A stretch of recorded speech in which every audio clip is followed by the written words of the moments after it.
بسم اللہ الرحمن الرحیم۔ نماز با جماعت ادا کر۔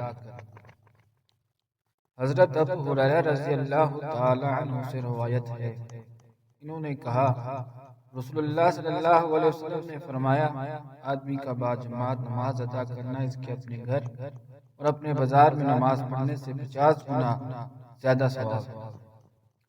اور یہ اس طرح کہ جب وہ عمدہ طریقے سے وضو کر کے مسجد کی طرف روانہ ہوا اور نماز کے لیے چلے تو جو قدم بھی اٹھائے گا اس کے بدلے اس کا ایک درجہ بلند ہوگا اور ایک گناہ بھی معاف ہوگا۔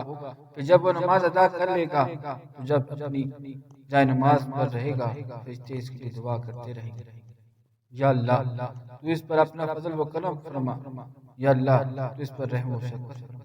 اور جب تک تم میں سے کوئی نماز کا انتظار کرتا ہے تو وہ گویا نماز ہی میں رہتا ہے۔